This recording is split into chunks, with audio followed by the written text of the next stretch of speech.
Also, das ist eines der prägendsten Erlebnisse meines Lebens. Als die Mauer selber fiel, war ich im Harz und habe mich mit Freunden getroffen. Wir hatten einen Freundeskreis, die sich einmal im Jahr getroffen hatten. Es war diesmal eben im Harz und das war unbeschreiblich. Die Straßen, die waren überfüllt mit Autos. Der Harz war ein einziger Stau, kann man sagen. Aber die Leute waren eben nicht aggressiv, sondern fröhlich, haben geschrien, wir sind frei, wir sind frei.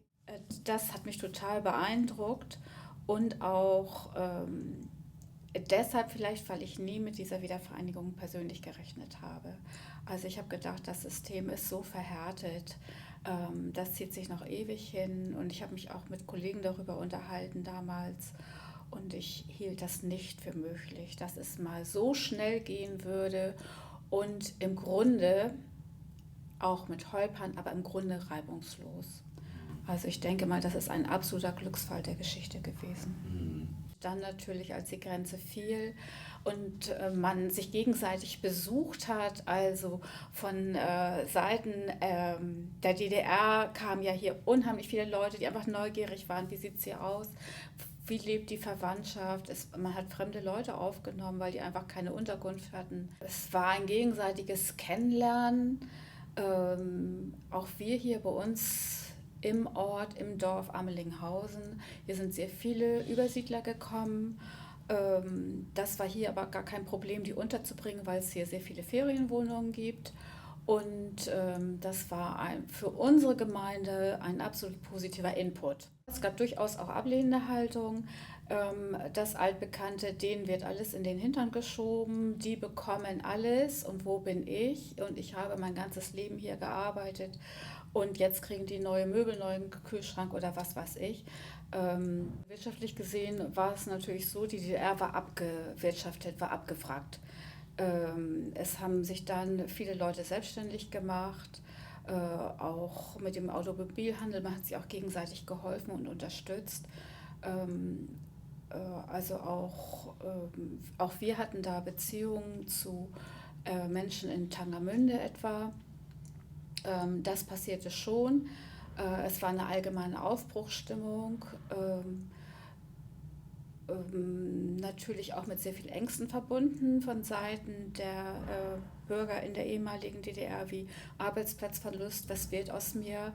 Also auch diejenigen, die ihren Arbeitsplatz verloren haben, auch etwa im Schuldienst, sind ja viele Leute entlassen worden oder bei der Nationalen Volksarmee. Die hatten natürlich schon Existenzängste und mussten sich in der Mitte des Lebens neu orientieren, was ja, wenn man es nicht gewohnt ist, auch sehr, sehr schwer ist. Welche Hoffnungen, welche Erwartungen waren damals da? Ich glaube, die Erwartungen, die waren gar nicht so ausformuliert, sondern es war einfach so, man ist ein System losgeworden, ähm, ähm, dessen man überdrüssig war im Allgemeinen, es sei denn, man war da gut etabliert. Ich denke, es war ein Glücksfall der Geschichte, dass gerade Helmut Kohl Kanzler war. Denn die anderen Parteien waren zögerlicher, auch die SPD hatte ja etwas andere Vorstellungen damals, wie die Wiedervereinigung ablaufen könnte. Und das hat er doch sehr gepusht. Natürlich war das auch international eine absolut gute Stimmung, dadurch, dass Gorbatschow da war, dass er relativ liberal in solchen Dingen gewesen ist. Und ja, also diese Wiedervereinigung lief ja innerhalb sehr kurzer Monate eigentlich ab. Man war davon vielleicht auch ein bisschen überfordert. Es ist sehr, sehr viel passiert in kurzer Zeit. Ähm, Sie haben auch davon gesprochen, dass innerhalb kurzer Zeit diese Wende oder Der Umbruch. Der Umbruch stattfand. Wie schätzen Sie das ein? Sind die Erwartungen enttäuscht? Sind die Erwartungen berechtigt gewesen? Ist die Osterweiterung auch für Sie eher positiv? Ja, also ich denke, dass Europa wird ja immer, oder die EU wird ja überwiegend kritisiert, eigentlich seit es sie gibt. Egal, ob sie jetzt EU heißt oder EG oder EWG, ist vollkommen egal, es wird eigentlich immer nur gemeckert. Aber insgesamt ist das einfach ein beeindruckendes Friedenswerk. Und auch die Kritik nach der letzten Osterweiterung 2007, als Rumänien und Bulgarien dazu kamen und 2004 die 10 anderen Länder, Vielleicht ist es ein bisschen zu schnell gegangen, aber insgesamt profitieren wir alle davon, gerade was die Freizügigkeit angeht. Ich finde es wunderbar, dass man innerhalb Europas frei reisen kann, in den allermeisten Ländern mit dem Euro bezahlen kann, dass die Leute sich ihren Arbeitsplatz frei wählen können. Was würden Sie sich wünschen für Europa, dass dieses Friedensprojekt, wie Sie es selber genannt haben, ja nicht baden geht jetzt, sondern dass dieses Friedensprojekt weiter lebt und weiter Frieden schafft?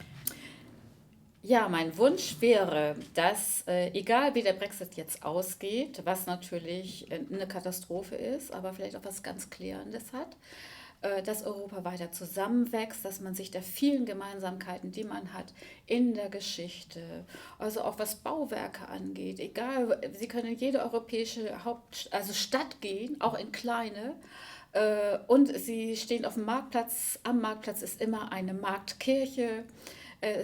Die Baustile ähneln sich ganz, ganz stark. Ähm, wir wachsen immer mehr zusammen und das Trennende wird immer unwichtiger.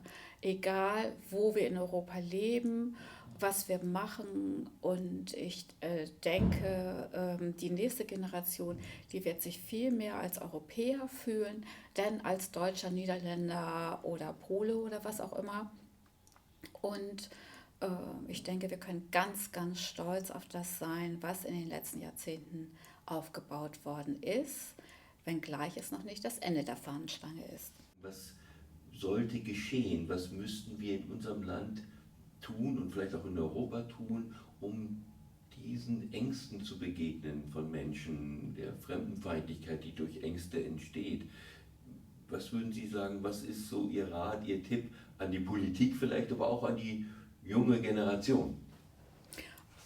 Also, ich denke, man muss immer im Gespräch bleiben und immer das Gespräch suchen und auch diese Ängste sehr ernst nehmen. Also, die sind ja da. Man kann ja nicht sagen, das sind alles die zu kurz gekommenen dieser Gesellschaft. Das stimmt ja so nicht. Aber man muss einfach auch aufklären, man muss über die Leute in den Medien berichten. Warum sind die hierher gekommen? Warum habt ihr solche Ängste?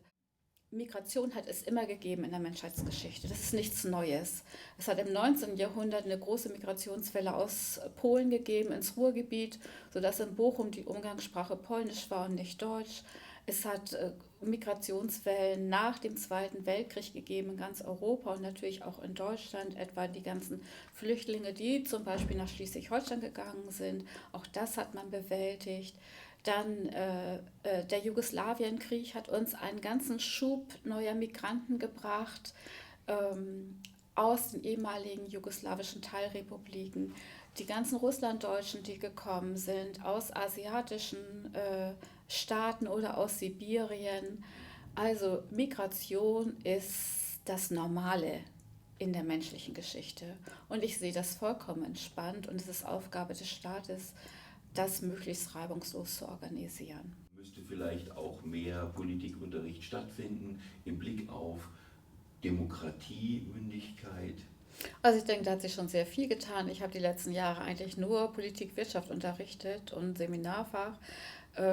Politik wird am Gymnasium ja seit vielen Jahren, seit der 8. Klasse unterrichtet und fängt ganz Suche an mit Kommunalpolitik, weil das die Kinder eben am ehesten greifen. Die Jugend ist politisch sehr interessiert, kümmert sich auch und hat ganz viele Fragen. Vielfach sind aber die Medien, die Presse etwa, die Jugend liest keine Zeitung, die informieren sich anders. Sie sagen vielfach, die Artikel sind zu lang, die Sprache ist zu schwierig. Darauf denke ich, sollte man schon mal Rücksicht nehmen. Aber ich sehe das schon so, dass unsere junge Generation politisch sehr, sehr wach ist. Ich sehe das auch ganz positiv mit Fridays for Future. Das war ja für die deutsche Beamtenseele im Lehrerberuf schwer zu akzeptieren, dass Jugendliche einfach nicht in die Schule gehen, sondern zum Demonstrieren gehen. Damit nehmen sie aber ein demokratisches Grundrecht wahr, auf das sie ein Recht haben. Und auch in dieser Zeit lernen sie unendlich viel. Und ich kann im Nachhinein, denke ich mal, man hat als Erwachsener dann kann man sich immer an diese Demonstration erinnern, an der man teilgenommen hat. Aber nicht daran, dass man vielleicht am Freitag in der 3. Stunde Französisch gehabt hätte und das Gerundiv gelernt hätte. Das, denke ich, ist ganz wichtig, sich das immer klar zu machen, was wirklich wichtig ist im Leben. Und wichtig ist nicht, dass ich 10 oder 20 Vokabeln mehr kann, sondern dass aus mir ein selbstbewusster, selbstdenkender Mensch wird.